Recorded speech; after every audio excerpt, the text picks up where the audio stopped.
Hello दोस्तों, नमस्कार। आप सभी का स्वागत है डीआरके टीवी पर। मैं हूं आपका दोस्त डॉक्टर कन्हैया, बीकानेर, राजस्थान से। दोस्तों, बहुत सारे लोगों के साथ में एक शिकायत रहती है कि सर दिमाग जो है ना वो हर वक्त चलता रहता है।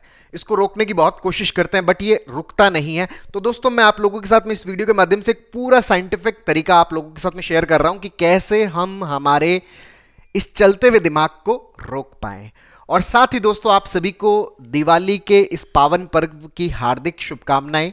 ये पावन पर्व आपके जीवन के अंदर बहुत सारी खुशियां लाए, बहुत सारा स्वास्थ्य लाए, आपके मन के अंधकार को दूर करके, एंजाइटी के ये जो साइकोलॉजिकल प्रॉब्लम्स के अंधकार को दूर करके जीवन के अंदर सत्य का जो प्रकाश है वो फैले, उसकी ज्योत जले, उसकी हार्दिक शुभकामनाएं। तो दोस्तों, ये जो एग्जाम्पल मैं आप लोगों के साथ में शेयर कर रहा हूं कि जिसमें व्यक्ति का जो दिमाग है वो हर वक्त चलता रहता है, ये एग्जाम्पल एक 38 ईयर ओल्ड मेल का एग्जाम्पल है। उन्होंने बताया कि सर मेरा दिमाग है ना वो हर वक्त चलता रहता है, हर वक्त दिमाग में कुछ ना कुछ आता ही रहता है, और जिस जगह पे बैठा होता हूं अब उससे रिलेटेड चीजें चलनी चाहिए लेकिन दिमाग में तो कुछ और ही चल रहा होता है, जिसके कारण मैं अपने प्रेजेंट के साथ में कनेक्ट नहीं हो पाता, अपने वर्तमान के साथ में जुड़ाव नहीं महसूस कर पाता। उसके कारण मेरी प्रोडक्टिविटी भी बहुत अफेक्ट होती है, मतलब बैठे बैठे ही कहीं खो जाता हूं, चलते चलते कहीं पर खो जाता हूं, कोई और चीज के अंदर मेरा दिमाग चला जाता है। तो इस चीज को हम कैसे सॉल्व करें, समझना दोस्तों। अच्छा, यहां पर इनके दिमाग में एक जो थॉट है वो कंटिन्यूसली चलता रहता है कि सर मैंने मेरे जो आसपास के जो लोग हैं, मेरे जो रिलेटिव्स हैं, मेरी वाइफ, मेरे बच्चे, मेरे पेरेंट्स, मेरे आसपास के जितने भी रिलेटिव्स हैं, लोग हैं, उन सब के लिए मैंने बहुत कुछ किया, लेकिन सर वापस उन्होंने मेरे लिए वो सब नहीं किया।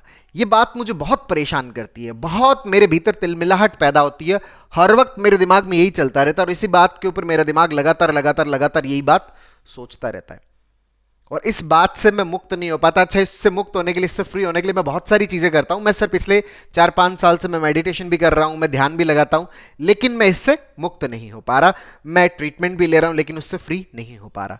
तो अगर हमें इससे फ्री होना है तो हमें हमारे भीतर इस थॉट को जो चलाने वाला जो पैटर्न है उस पैटर्न को हमें करेक्ट करना पड़ेगा। मतलब यहां पर हमें सीबीटी का प्रैक्टिस करना पड़ेगा ताकि ये थॉट हमारा पूरी तरह से करेक्ट हो। यहां पर जो डिस्प्यूट है इसका कि कैसे इस थॉट को हम तोड़ें, कैसे ब्रेक करें, इसके पैटर्न को समझना।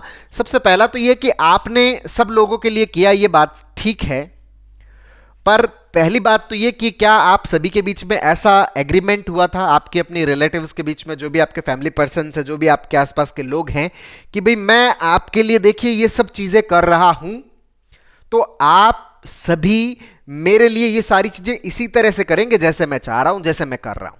क्या ऐसा कोई एग्रीमेंट हुआ? नहीं सर, एग्रीमेंट तो हमारा नहीं हुआ। जब एग्रीमेंट हमारा नहीं हुआ तो वो सब क्यों करेंगे जैसा आप कर रहे हो? पहला ये पॉइंट। दूसरा ये पॉइंट कि आपने उन लोगों के लिए जो कुछ भी किया उस सब को करने की परिस्थितियां पैदा हुई थी, हालात पैदा हुए थे, उन हालातों के अंदर हमने वो सब चीजें उनके लिए की। उस समय ने, उस काल ने, उस टाइम ने हमें वो ताकत दी, हमें वो क्षमता दी, हमें वो योग्यता दी कि हम उन सब के लिए वो सब चीजें कर पाए। हमारे लिए भी वो सब, हमारे आसपास के जो लोग हैं वो अपनी परिस्थितियों के अनुसार हमारे लिए वो सब करते हैं, लेकिन चूंकि हमारी परिस्थितियां और उनकी परिस्थितियां मैच नहीं करती, इसलिए उनका करना और हमारा करना वो आपस में मैच नहीं करता। इसलिए हमें ऐसे लगता रहता है कि देखो मैंने तो इतना कुछ किया, उन्होंने हमारे लिए नहीं किया। वो भी अपनी परिस्थितियों के अनुसार आपके लिए कर रहे हैं। अच्छा, आपकी जो क्षमता है किसी भी टाइम के अंदर वो किसी दूसरे की क्षमता है उसके सिमिलर नहीं हो सकती।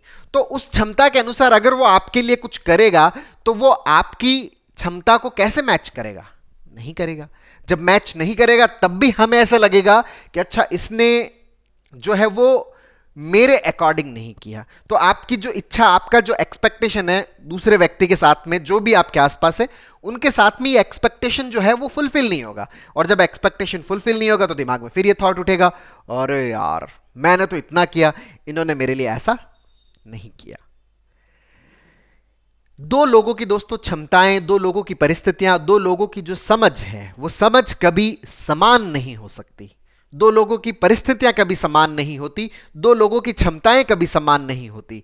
तो एक व्यक्ति जिस समझ, क्षमता, परिस्थितियों के वश कुछ भी करता है, दूसरा भी वैसा कर रहा होता है, लेकिन चूंकि हमारे एक्सपेक्टेशन के अंदर कुछ और होता है, हम अपनी मर्जी के हिसाब से कुछ चाहते हैं, हम अपने हिसाब से अपने लिए किए हुए की एक परिभाषा बनाए हुए रखते हैं। अगर कोई चीज उस परिभाषा में फिट बैठती है तो हमें तो लगता है कि हां इसने मेरे लिए किया, और अगर वो उस परिभाषा के अंदर फिट नहीं बैठता तो हमें ऐसे लगता है कि अच्छा उसने मेरे लिए नहीं किया। जबकि हर व्यक्ति हर हिसाब से जो उसको करना होता है, जो उसकी परिस्थितियां होती है, जो उसकी क्षमता होती है, जो उसकी समझ होती है, जो उसकी ताकत होती है, जो उसका टाइम जोन, जो उसका कालखंड उसको क्षमता देता है, उसको अवेलेबिलिटी करवाता है, उसके अनुसार वो करता है। लेकिन हमारे जो एक्सपेक्टेशन, हमारी जो परिभाषाओं में वो चीजें जब नहीं आती तो फिर हमें लगता है कि हमारे जैसा नहीं हुआ जैसा मैंने किया, फिर वो बात हमारे दिमाग में अटकती है। तो इस चीज की हमें सही समझ पैदा करनी पड़ेगी, यहां पे सही तरीके से सीबीटी का प्रैक्टिस करना पड़ेगा, तभी हम इस थॉट से क्या हो पाएंगे, मुक्त हो पाएंगे। नहीं तो ये चीज हमारे दिमाग में कंटिन्यूसली चलती रहेगी। तो दोस्तों उम्मीद करता हूं आपको ये वीडियो पसंद आया होगा, नीचे कमेंट बॉक्स में लिखकर जरूर बताइएगा। और अब तक यदि आपने मेरे YouTube चैनल DRKTV को सब्सक्राइब नहीं किया तो प्लीज उसे सब्सक्राइब करें, ताकि मेरे नए वीडियो का नोटिफिकेशन आप तक सबसे पहले पहुंचे। दोस्तों हम लोगों ने जो साइकोलॉजिकल प्रॉब्लम्स है उसको पूरी तरह से कैसे खत्म कर सकते हैं, इसके ऊपर एक स्टेप बाय स्टेप लर्निंग का एक पूरा सीबीटी का कोर्स लॉन्च किया हुआ है, जिसका लिंक नीचे डिस्क्रिप्शन में है, जिसकी हेल्प से आप अपनी anxiety, panic, over thinking, negative thinking, अपना ओसीडी उसको पूरी तरह से खत्म करने में बहुत अच्छे से मदद ले सकते हो। बहुत बहुत धन्यवाद दोस्तों। जय हिंद, जय भारत।